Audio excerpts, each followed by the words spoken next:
everybody, welcome to class for this week. We are going to go over chapter 3 in your Serve Safe textbook. I just wanted to let you guys know that I finally got a key to my office. So if you do want to get together, my office is 329 in Reed Hall, and we can make office hours by appointment as needed. So just email me at this address if you want to get in touch and go over anything from the Serve Safe portion of this class. Okay, so we are going to talk about Chapter 3, which is called the Safe Food Handler. We're going to go over some ways that food handlers can contaminate food, and then also go over a good personal hygiene program. So, first we talk about situations that can lead to food contamination. So, food handlers can contaminate food if they have a foodborne illness and they transfer that to the food item, which then can be transferred to a customer or a client. If they have wounds that contain a pathogen, if they sneeze or cough, if they have contact with somebody who is ill, if they touch anything that can contaminate their hands and then they don't wash their hands, or if they have any symptoms such as diarrhea, vomiting, or jaundice. Those are all situations that can lead to food contamination. And then actions that can lead to food contamination include scratching your scalp, running fingers through the hair, wiping or touching your nose, rubbing an ear, touching a pimple or an infected wound, wearing a dirty uniform, coughing or sneezing into the hand, spitting in the operation, and then for the last action, those are all followed by not touching your hands. So obviously, all of those situations can occur in a food service operation, but making sure to wash hands afterwards is important. And then also, I guess, the third to last point, wearing a dirty uniform, just making sure your uniform is clean.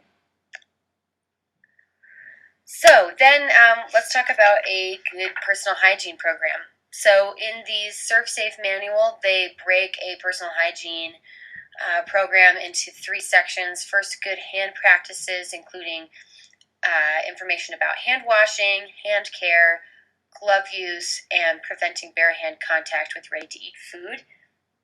And then they talk about personal cleanliness, and then finally, clothing, hair restraints, and jewelry.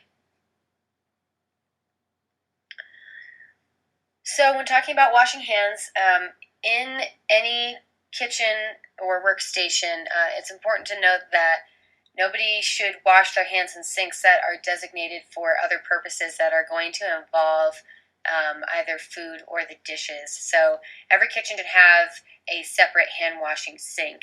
And then they go over the steps in properly washing one's hands.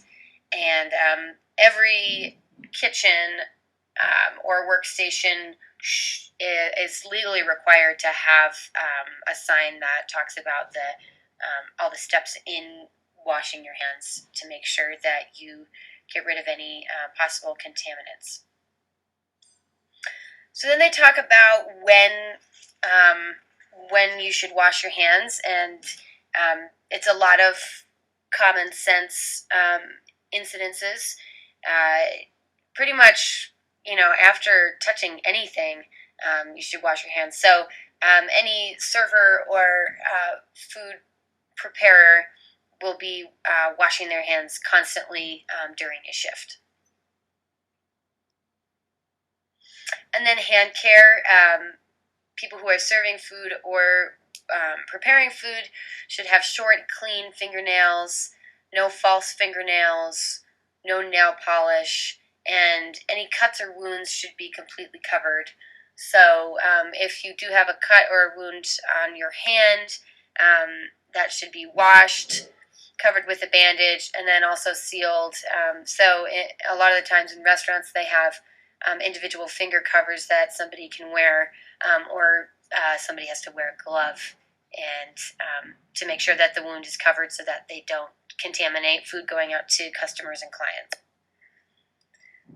Then they go over glove use. So Any food service operation should have single-use gloves in the kitchen, and the gloves should be restaurant approved and single use, so there's no washing of gloves once they're dirty, or you're moving on to the next step in your preparation for the day, or if they get cut or anything, then you chuck them and get a new pair. They say never blow into the gloves to make them easier to put on, or never roll them, because of that. Again, that could be contaminating your hands or contaminating the gloves. So just always trying to keep any possible incidences of contamination away from the food service operation. Okay, and then finally, they talk about reporting health issues, and they make a point to food service managers that they really should hammer home to the staff that anyone in the staff, if they're feeling ill, should report that to the food service operation. And then they have a table on page 3.13 that has different situations with in regards to possible illnesses. So they have something like if a food safe handler has a sore throat with a fever, they are restricted from working with and being around the food until they have a written release from a medical practitioner. If they have any symptoms such as vomiting, diarrhea, or jaundice, then they are excluded from the operation until they've had no symptoms for at least 24 hours. And if they've had, once they have written consent from a medical practitioner, and then if they have been diagnosed with something more serious, such as hepatitis A, salmonella, norovirus, shigella, etc., then they're going to be excluded from the food service operation. And sometimes this can take a while because symptoms can occur for up to 3 weeks for certain illnesses, and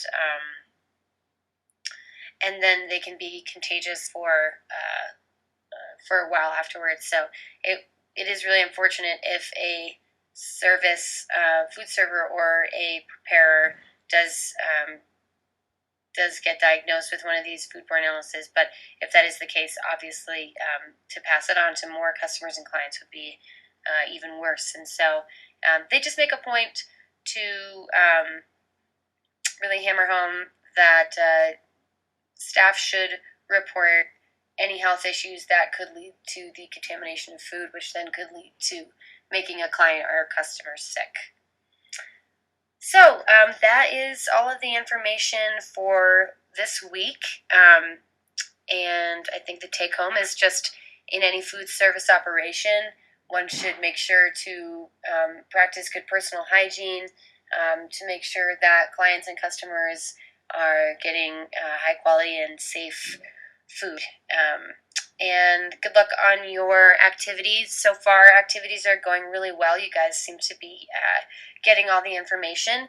If you have any questions about grades, again, feel free to contact me at the email address that's posted on your syllabus.